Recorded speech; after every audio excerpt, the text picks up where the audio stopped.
Kamal going to talk about what the clock? Hello. Am I being amplified? Back? Okay, cool.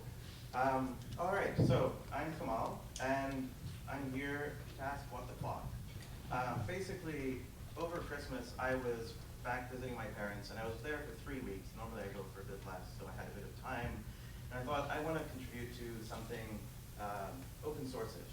And I'm really interested in the Rust language. I've been following it for a little while, so I found this list of libraries that haven't been implemented yet. And one of them was a robust datetime library. I thought, I could probably do that. So, in my defense, I don't jump into things without thinking about them a little bit. So I went and read some of the code literature.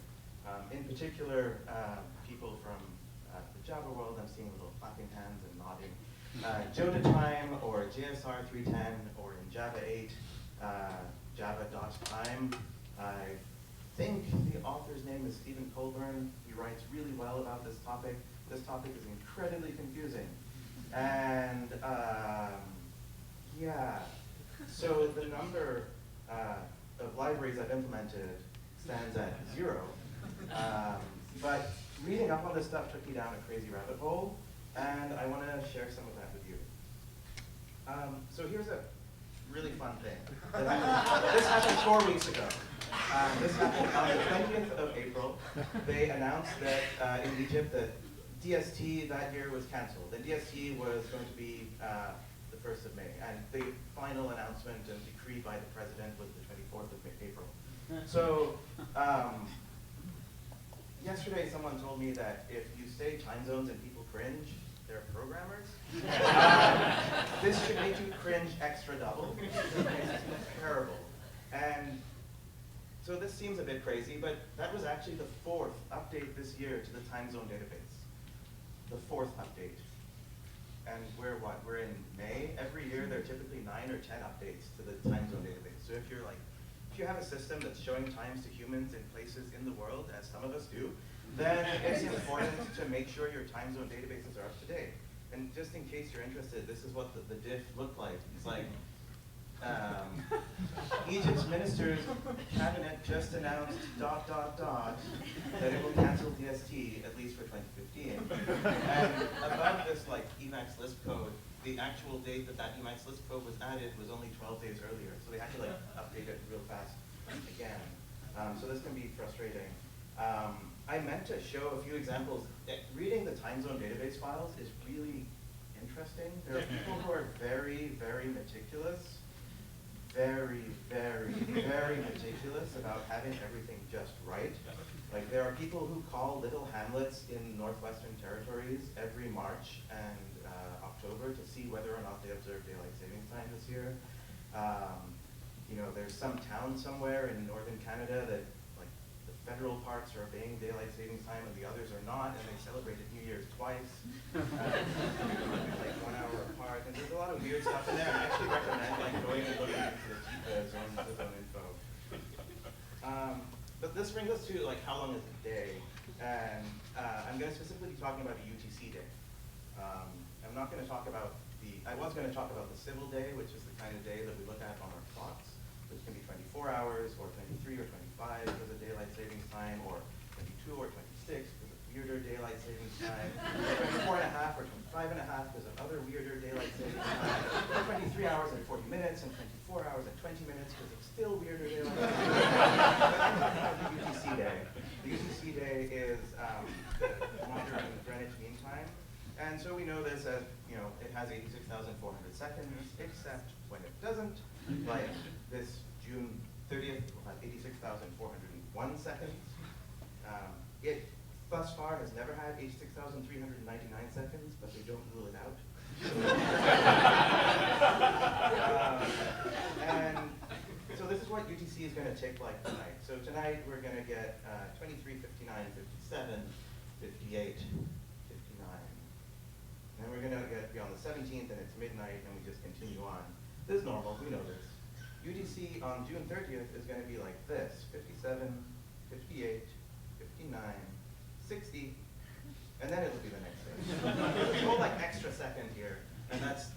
second. And this is inserted into UTC to keep the UTC time, which is read off atomic clocks in sync with our, like, you know, the stupid planet and its rotation and the sun and stuff. So if they didn't insert these, then we'd slowly drift. Oh, it continues. Time doesn't stop at midnight. So leap seconds are inserted or deleted, that's why none have been deleted, to keep UTC close to solar time. Solar time being the time between when the sun is in the same place in the sky.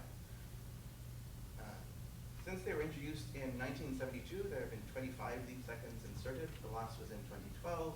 The next is in June, the end of June. There will be some like fear-mongering articles in the news, and some like internet company will screw this up, and there'll be like some embarrassment, guaranteed.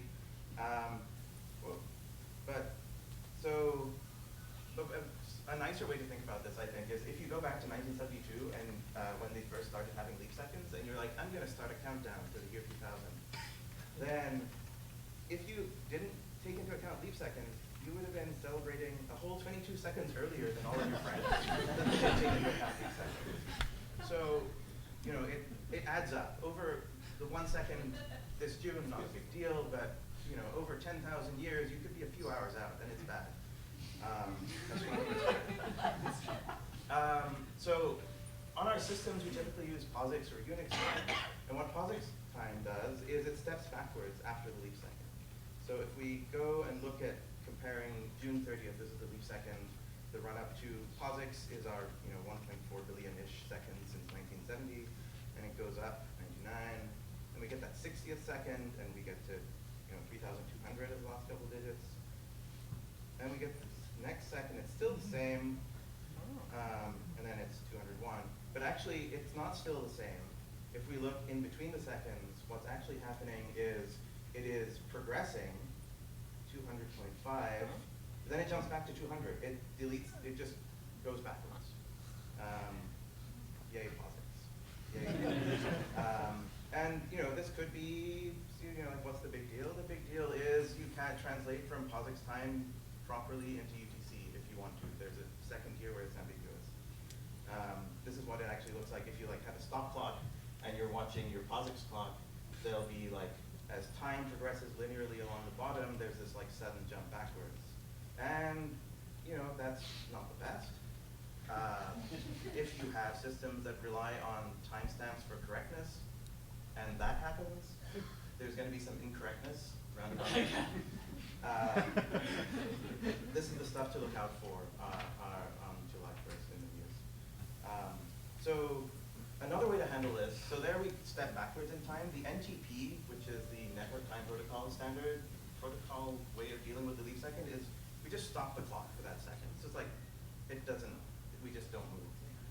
So it just, instead of stepping backwards, we have this flat plateau, which is great, because now we don't have this like ambiguousness, but there's this whole second where nothing's happening, and that's got its own issues.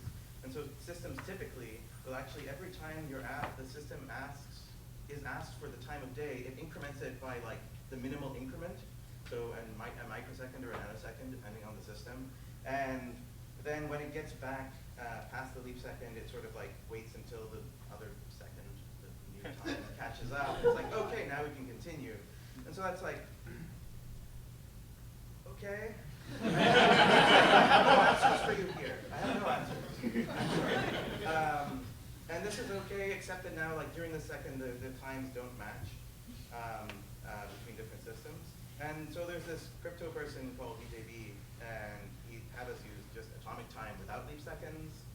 Google handles it by smearing the leap second over the previous 24 hours, so that you get like this, if you think about it, it's like 1 in 86,000 adjustment that you spread all over the day, and then like everything's happy.